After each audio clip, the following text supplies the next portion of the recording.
लोग पुण्य कमाने आए थे और अपने अपनों के शव लेकर के गए हैं। जहां इंतजाम होना चाहिए था वहां प्रचार हो रहा था। सीसीटीवी, ड्रोन, लाइव स्ट्रीमिंग के आधार पर जिनका दावा था कि वो डिजिटल कुंभ करा रहे हैं, वो मृतकों की डिजिट नहीं दे पा रहे हैं। लेकिन भाजपा के राज में ये सनातन परंपरा टूट गई।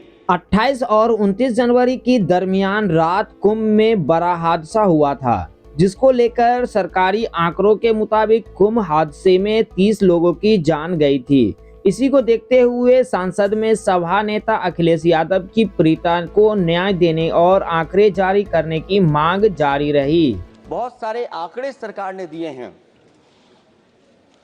आंकड़े देने से पहले महाकुंभ में मरने वालों के आंकड़े भी दे दें।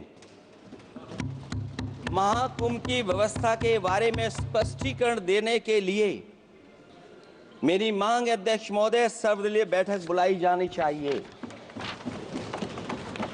महाकुंभ आपदा प्रबंधन व खोया पाया केंद्र की जिम्मेदारी सेना को दी जाए।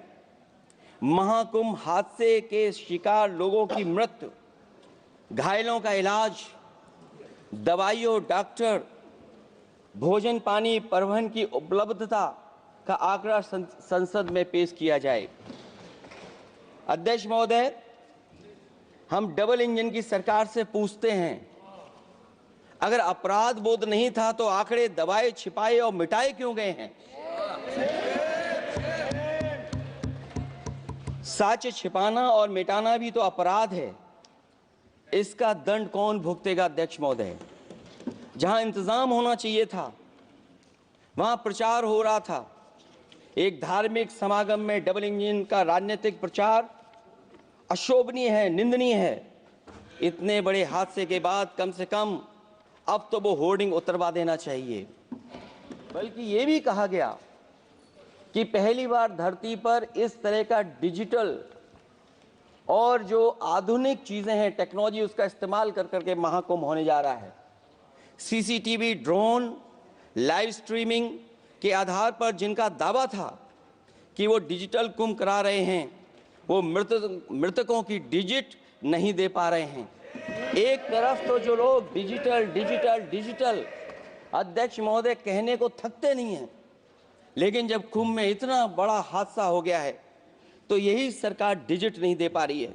खोया पाया केंद्र ही लोगों को तो नहीं मिल रहा है। जो खोया पाया केंद्र था उसको भी लोग पा नहीं पा रहे, ढूंढ नहीं पा रहे। कुंभ का आयोजन सदियों से होता आया है। हमारे पौराणिक और हमारे इतिहास के दस्तावेज ये बताते हैं कि समय समय पे जो भी सरकारें रही होंगी, जिसका भी राज रहा होगा अध्यक्ष महोदय, उसने महाकुंभ या इस तरह के कुंभ का आयोजन किया है। एक तरफ तो वो कि जो 144 साल बाद महाकुंभ होने जा रहा है, उसका इतना प्रचार किया कि सतयुग से लेकर के कलयुग तक ये सनातन परंपरा रही है कि संत, महात्मा, साधु समाज मुहूर्त के हिसाब से शाही स्नान करते हैं। उसमें नक्षत्रों के हिसाब से जो सहयोग बनता है वही शाही स्नान का मुहूर्त होता है। लेकिन भाजपा के राज में ये सनातन परंपरा टूट गई। पहले सरकार ने संत समाज को शाही स्नान रद्द करने का आदेश दिया, जिससे अनादिकाल की सनातन परंपरा टूटी। और फिर जब देश भर में ये बात उठी तो उन्होंने हादसे को छिपाकर फिर से आदेश दिया कि अखाड़े शाही स्नान करने जाएं। इससे सरकार ने पावन मुहूर्त के स्थान पर अपने मनमाने समय पर स्नान कराने का आदेश दिया। बात उस दिन या तिथि की नहीं होती है, बल्कि निश्चित मुहूर्त काल की होती है। ये सनातन परंपरा तोड़कर इन लोगों ने अच्छा नहीं किया।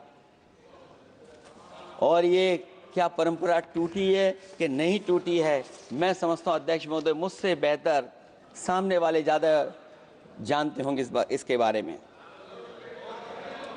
और जो लोग अध्यक्ष महोदय, जो हम लोगों ने देखा वहां पर लोग पुण्य कमाने आए थे और अपने अपनों के शव लेकर के गए हैं।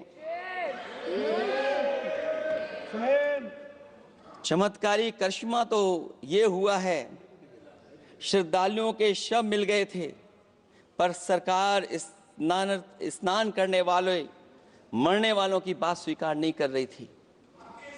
और इससे ऊपर ये बात जो वहां पर और हुई, अध्यक्ष महोदय,